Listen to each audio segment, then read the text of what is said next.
oração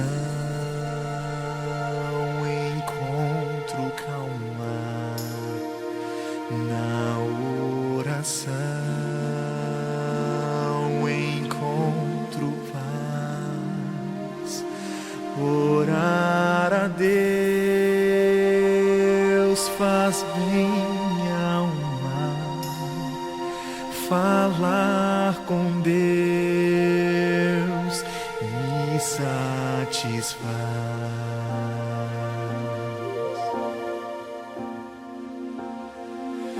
Falar com Deus, que privilégio, abrir a alma ao Criador, sentir que os céus estão abertos e ouvir a voz do Salvador.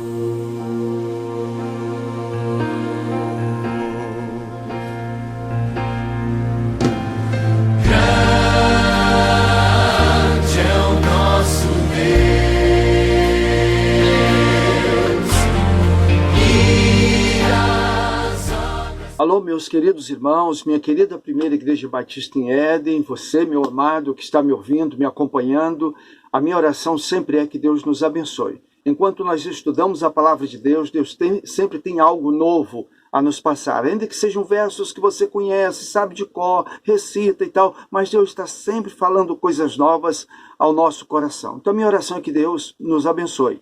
Estamos estudando esse salmo já há 5 semanas. Essa é a 5ª semana.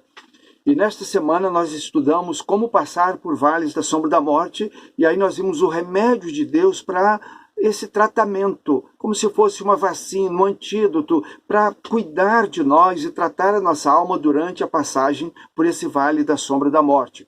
O verso é o verso 4, que diz: ainda que eu ande pelo vale da sombra da morte, não temerei mal algum, porque tu estás comigo, a tua vara e o teu cajado me consolam. Então, ainda que eu ande pelo vale da sombra da morte, não temerei mal algum. Então, durante a semana, segunda, terça e quarta, nós estudamos o seguinte: nós vimos que os vales eles são inevitáveis, você não tem como evitar, você vai passar por eles, ou já passou, ou está passando.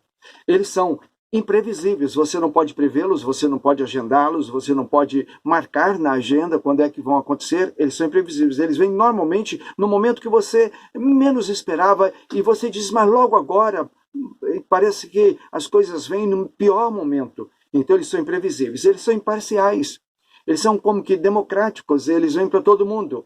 Eles são temporários, você entra, anda e sai, você não permanece, é igual uma tempestade. Nenhuma tempestade durou a vida inteira. E eles não são acidentais. Os vales não são acidentais, por quê? Porque Deus sabe que vamos passar por vales, Ele prevê isso, Ele sabe de antemão, e então Ele vai tratar de nós, Ele vai cuidar de nós, Ele vai então tratar de uma área que está sendo muito carente na nossa alma, e Ele vai cuidar de nós. Então eles não são acidentais. Então nós vimos o que fazer durante a passagem do vale, é o que estamos vendo. Primeiro, recusar o desânimo, isso nós vimos ontem. Recusar o desânimo, ele diz: não temerei mal algum. Não temerei, não vou ficar com medo. Você precisa recusar o desânimo. Hoje nós vamos ver que nós precisamos relembrar a companhia de Deus. Ele diz: eu estou contigo. O salmista diz: pois tu estás comigo. E Deus diz em várias partes da palavra de Deus, em vários momentos, ele dizendo que está conosco. Eis que eu estou contigo todos os dias. Então ele está com a gente, conosco. E a terceira coisa, confiar na proteção e direção de Deus.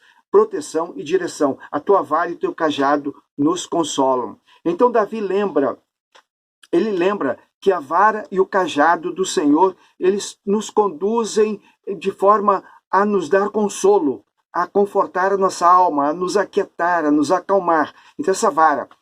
Davi, ele foi pastor de ovelhas. E ele então conhecia muito bem esses instrumentos, a vara e o cajado. E eu quero mais uma vez lembrar, eu já disse isso numa das meditações, muita gente diz que o pastor usa a vara para bater na ovelha, para corrigir as ovelhas e tal, etc. E que o cajado não sei o quê, para espancar, quebrar a perna da ovelha. Mas eu fiquei muito feliz quando eu aprendi isso. A vara, ela não é para bater na ovelha.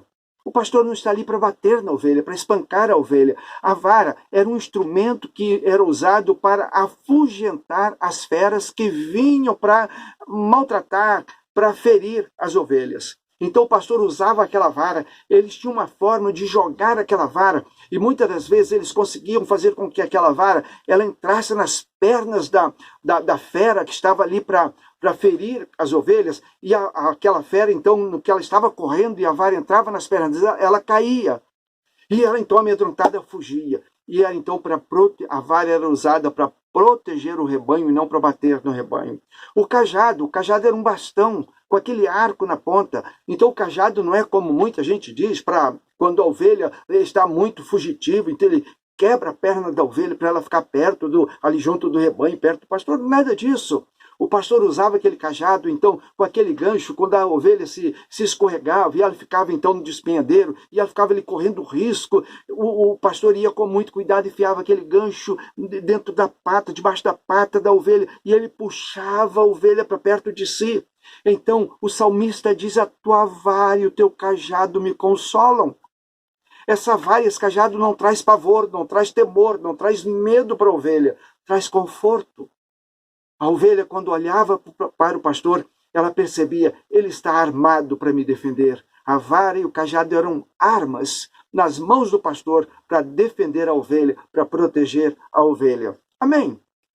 Então não temerei mal algum, porque tu estás comigo, a tua vara e o teu cajado me consolam. Então ainda que eu ande pelo vale da sombra da morte, não temerei mal algum. Davi não andou pelo vale da morte. Davi teve essa experiência com Deus. Ele não andou pelo vale da morte, ele andou pelo vale da sombra da morte. Não é o vale da morte. Você não vai morrer. É um vale apenas da sombra da morte. Isso nos leva então a entender três coisas, a perceber três coisas. Primeiro, as sombras são maiores do que a realidade. Quantas vezes a sombra de um avião é maior do que o avião? A sombra de um prédio é maior do que o prédio. A sombra é maior do que a realidade. Então o medo é maior do que o problema. Às vezes existe o problema sim, você tem que ter cautela, tem que ter cuidado com aquele problema. Mas o medo faz com que aquele problema seja gigante e ele se torne muito maior do que a realidade. As sombras não podem nos ferir. Então há diferença entre a sombra de um avião e o avião. O avião pode te ferir, mas a sombra do avião não pode ferir. A sombra da morte não pode te matar. Então as sombras, elas não têm substância. As sombras, elas amedrontam, mas elas não nos ferem. Outra coisa, as sombras só existem se existir luz. A sombra só existe se existir luz. Se não existir luz, não existe sombra. E como existe luz, existe o sol da justiça. Jesus é a luz desse mundo. Então, sombra, quando estamos no vale, nós pensamos que o sol parou.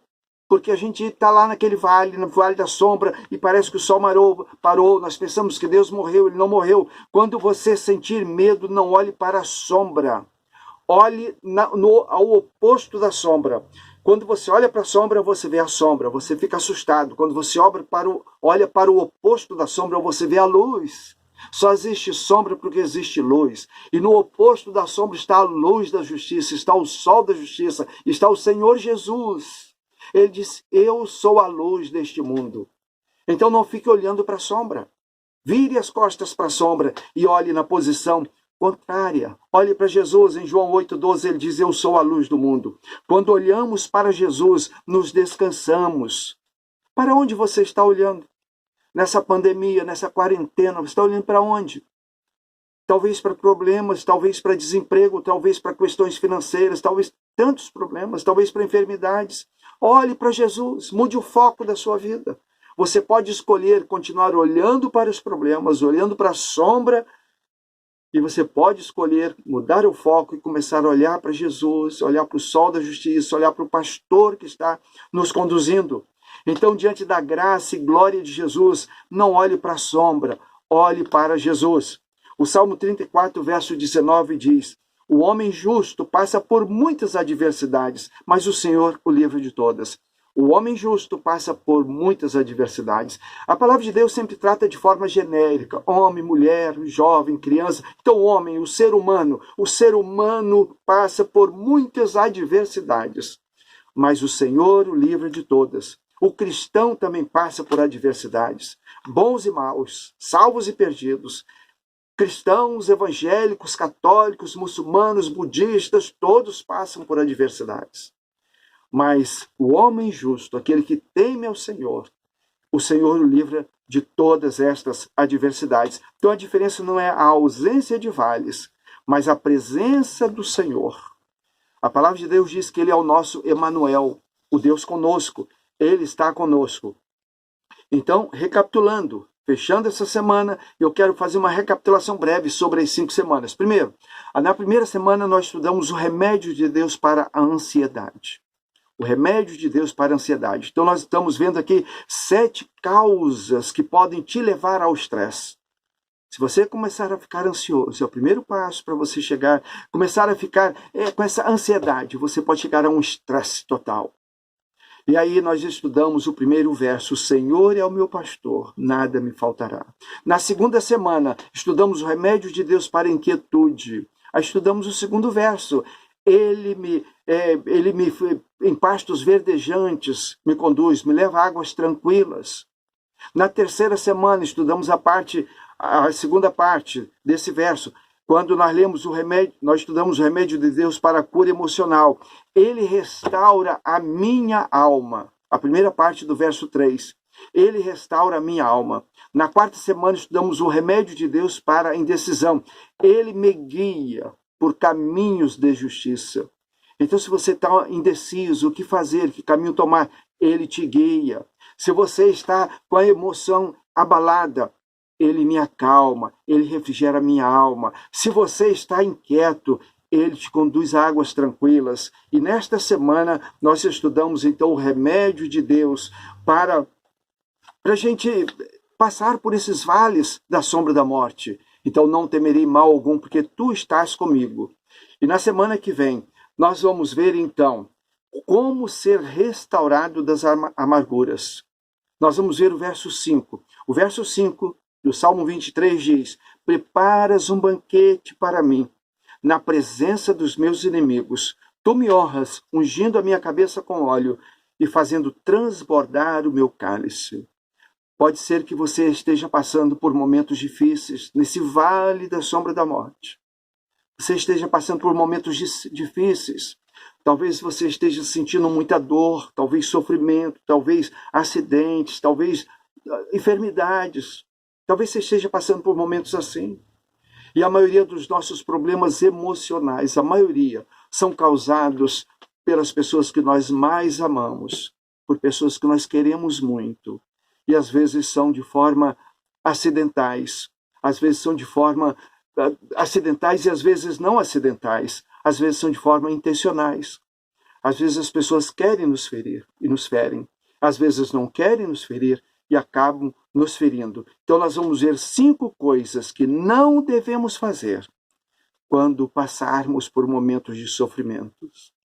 E aí nós vamos estudar: preparas um banquete para mim, na presença dos meus inimigos. E é isso que Deus quer fazer comigo e com você. Na semana que vem, nós vamos então estudar esse verso. Prepares um banquete para mim, na presença dos meus inimigos. Tu me honras, ungindo a minha cabeça com óleo e fazendo transbordar o meu cálice. Então que Deus te abençoe, que Deus me abençoe, e eu te aguardo na semana que vem, de segunda a sexta-feira, às 23 horas, no momento de oração. Vamos orar. Pai querido, Pai santo, glorioso, majestoso, bondoso, o Senhor é gracioso. Pai, muito obrigado pela tua bondade. Obrigado porque, apesar das nossas falhas, das nossas mazelas, dos nossos pecados, o Senhor continua nos amando e o Senhor continua nos pastoreando. Pai, muito obrigado porque pela tua graça o Senhor não nos descarta.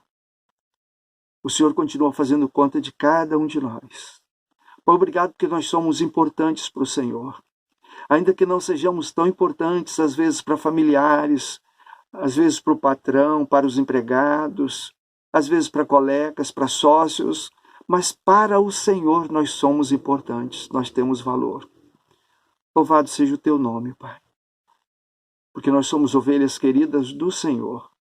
Eu quero pedir por todos que estão me acompanhando, eu quero pedir por todos que estão me ouvindo, que estão juntamente comigo fazendo este estudo, que nós possamos, ó Deus querido, sentir a tua presença, o teu cuidado, sentir que o Senhor está como o sumo pastor que és, com a tua vara e o teu cajado, nos consolando, nos confortando e nos guiando.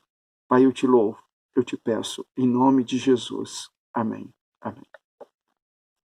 Deus te abençoe, Deus me abençoe, continue nos abençoando, que nós possamos sentir bem de perto o calor da presença do sumo pastor, o Senhor Jesus. O Senhor é o meu pastor e nada me faltará. O Senhor é o nosso pastor e nada nos faltará. Amém? Deus te abençoe e até semana que vem. Amém.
Fala